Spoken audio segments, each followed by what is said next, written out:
बताई हुई साधना को करेंगे। अगर कोई नए भाई बहन बैठे हों, नए साधक बैठे हों, तो उनके लिए क्रिया बतला दी जा रही।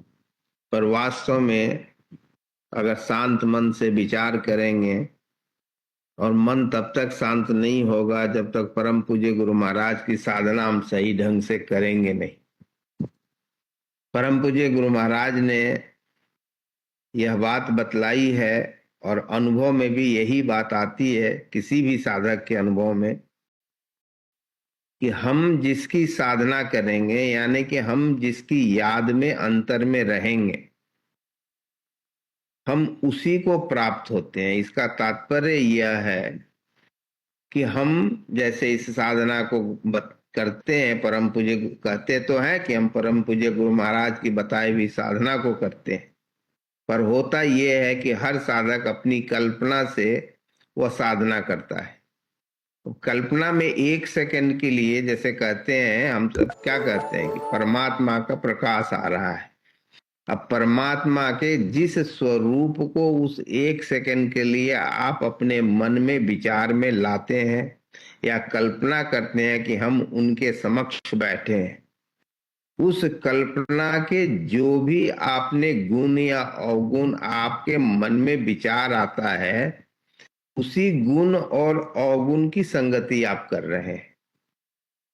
तात्पर्य ये कि अगर परमात्मा का वह जो आप गुण, हम साधना किसकी करते हैं, अगर आप सही ढंग से परम पूज्य गुरु महाराज की प्रार्थना को, अपने सत्संग के प्रार्थना को समझें, तो हम पार ब्रह्म परमेश्वर की साधना करते हैं, निर्गुण की साधना करते हैं। लेकिन हम करते क्या है, उस निर्गुण को हम भूल जाते हैं और उनमें हम गुण ढूंढने लगते हैं। उनकी कल्पना में कि हमारे परमात्मा ऐसे हैं, या हमारे गुरु महाराज ऐसे हैं, या जो भी है, हम अपनी कल्पना उसमें लगा देते हैं। और उससे होता क्या है कि हम पार ब्रह्म परमेश्वर की साधना न करके किसी एक मूर्ति की साधना करने लगते हैं। संत मत में फोटो या मूर्ति की पूजा नहीं होती, चेतन की पूजा होती है। और इसीलिए कहा जाता है वह परमात्मा जो साक्षात चेतन स्वरूप में है, निर्गुण है, निराकार है, पार ब्रह्म परमेश्वर है, हम उसकी कल्पना करते हैं। अभी भजन में हम सब सुन रहे थे ना कि क्या तुम ही में विलीन हो जाऊं। अब आप समझे, आप अगर किसी में विलीन हो जाएंगे तो आपका अस्तित्व रहा क्या। तो वास्तव में संत मत की साधना अपने आप को मिटा देने की है, यानी कि हम अपने समर्थ गुरु में विलीन हो जाए तो हमारा क्या हुआ, हमारा अस्तित्व समाप्त हो गया। तो इसको जब तक हम समझेंगे नहीं, उस पार ब्रह्म की बात हम अपने मन में बिठाएंगे नहीं, क्योंकि बाकी सब शब्द हैं और उन शब्द से गुण जुड़े हुए होते हैं। जैसे अगर माँ सरस्वती की कल्पना करें तो कुछ गुण उसके साथ आ जाएंगे, माँ लक्ष्मी की कल्पना करेंगे तो उनके गुण आ जाएंगे, माँ दुर्गा की कल्पना करेंगे तो उनके गुण आ जाएंगे।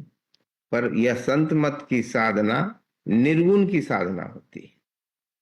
तो इसको जितना आप जल्द अपने मस्तिष्क में अनुभव के द्वारा बिठा लेंगे, तब क्या होगा कि मन जो माया से संचालित है, वह मन आपको भटकने नहीं देगा, क्योंकि आप हमेशा उस अपने समर्थ गुरु की ओर, जो जिनको हम पार ब्रह्म परमेश्वर मानते हैं, उनकी ओर आपका मन चला जाएगा, उनकी संगति में चला जाएगा। जब तक हम गुण की संगति करेंगे तो गुण आएंगे, गुण के साथ अवगुण निश्चित तौर पर आएंगे। जब हम दिन की कल्पना करेंगे तो निश्चित तौर पर उसके साथ रात भी आएगी। और हमारा वास्तव में हम जो साधना करते हैं वहीं पर हम गलती कर जाते हैं कि हम गुण की कल्पना करने लगते हैं। तो गुण के साथ अवगुण आएगा, अवगुण यानी कि माया आएगा, माया तो भटकाएगी। माया क्यों चाहेगी कि आप माया के से बाहर निकल जाएं।